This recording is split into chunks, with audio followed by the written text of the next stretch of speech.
L'épisode commence non par du drame, mais par une joie ordinaire. Mary Ingalls est assise au piano dans la salle de classe, ses doigts dansent sur les touches. La lumière du soleil inonde la pièce. Les enfants chantent avec elle. Elle rayonne, confiante, talentueuse, la fierté de Walnut Grove. Plus tard, elle rentre à la maison avec Laura, riant d'un garçon qui l'a invitée au pique-nique. Elle est à 15 ans. Son avenir est radieux. L'école de musique, le mariage, une vie remplie de sons, de couleurs et de projets.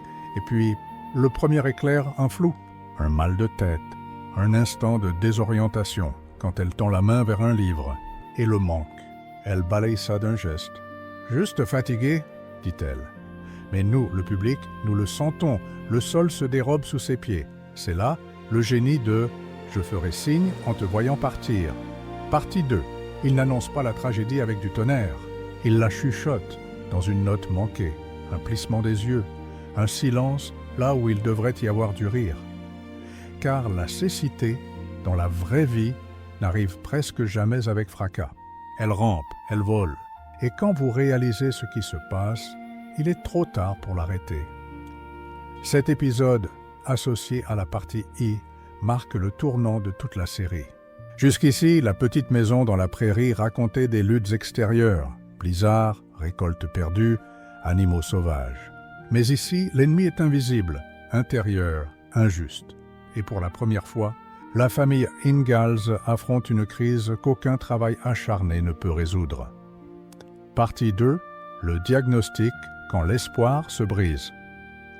Le cabinet du médecin est petit, simple, étouffant. Charles et Caroline sont assis, raides, tandis que le docteur prononce le verdict « atrophie du nerf optique, évolution progressive, irréversible ». Mary n'est même pas dans la pièce. Ils l'ont envoyée attendre dehors. Car comment dire à une adolescente de 15 ans que son monde va devenir noir? Mais Mary le sait déjà.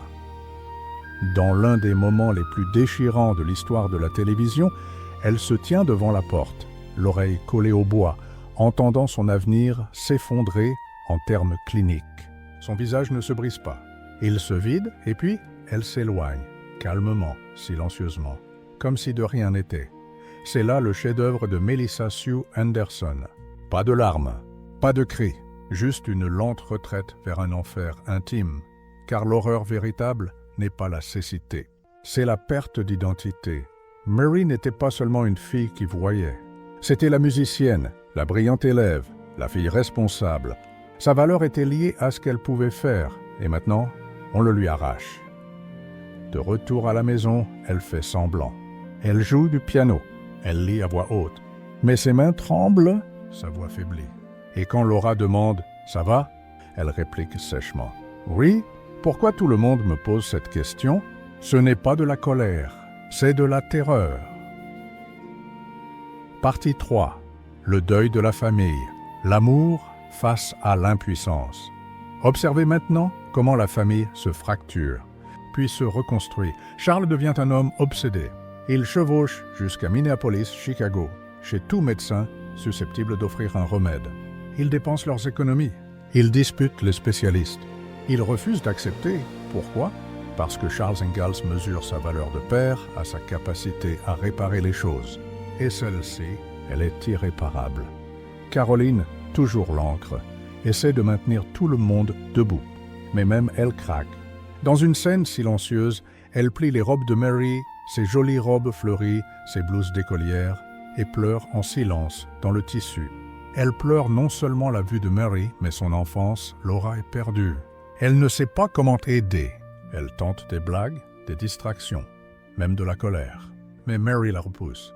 Et Laura, pour la première fois, se sent impuissante. Seuls Pa et Ma comprennent. Leur rôle n'est pas de guérir Mary, c'est de marcher avec elle dans l'obscurité. Et c'est alors que Charles fait quelque chose de radical. Il ne cache pas la vérité. Il assoit Mary et lui dit « Tu vas devenir aveugle. Ce n'est pas ta faute. Et nous ne t'abandonnerons pas. Pas d'espoir faux. Pas de douceur trompeuse. Juste de l'amour sans condition. » Partie 4. La rébellion de Mary. Je déteste Dieu. Puis vient l'explosion. Mary brise sa boîte à musique, celle que Pa lui a offerte pour son anniversaire.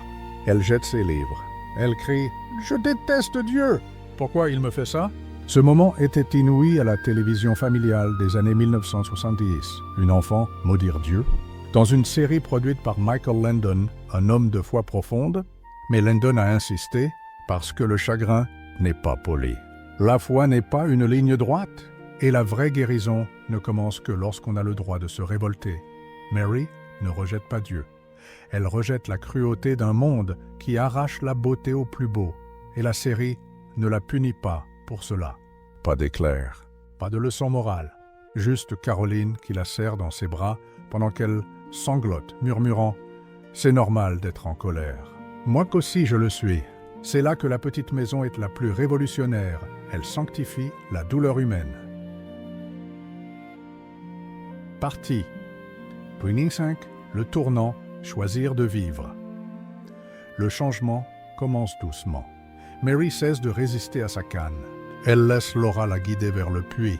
Elle écoute, vraiment, les oiseaux, le vent, le grincement de la balançoire. Et puis, le piano.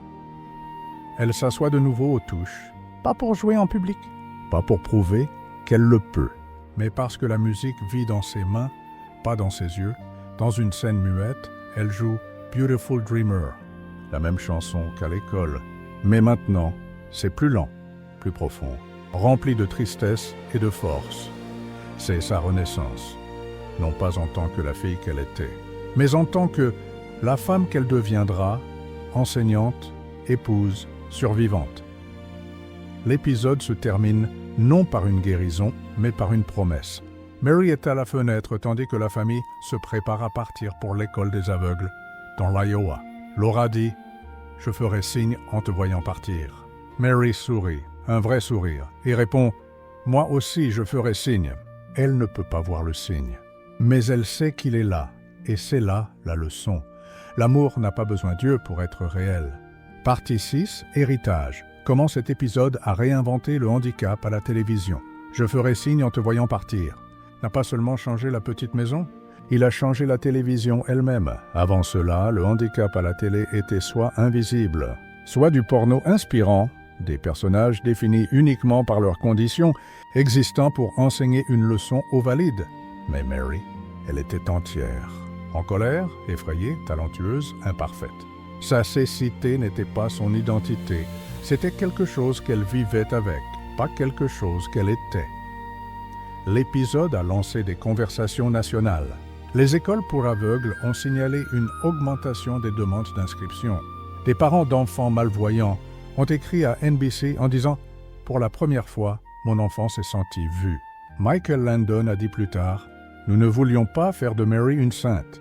Nous voulions en faire un être humain. » Et l'humanité inclut la colère, le doute et le courage de continuer malgré tout. Des décennies plus tard, l'épisode reste une référence. Des séries modernes comme This Is Us ou Speechless lui doivent une dette. Mais son plus grand héritage est ceci. Il a appris à une génération que la perte n'est pas la fin d'une vie. C'est le début d'une autre. Et dans un monde qui assimile encore le handicap à la tragédie, ce message est plus vital que jamais. Alors, la prochaine fois que vous entendrez un piano jouer dans l'obscurité, souvenez-vous de Mary Ingalls. Non pas comme la fille aveugle au bonnet, mais comme la jeune femme qui a choisi de faire signe, même quand elle ne pouvait pas voir qui lui répondait.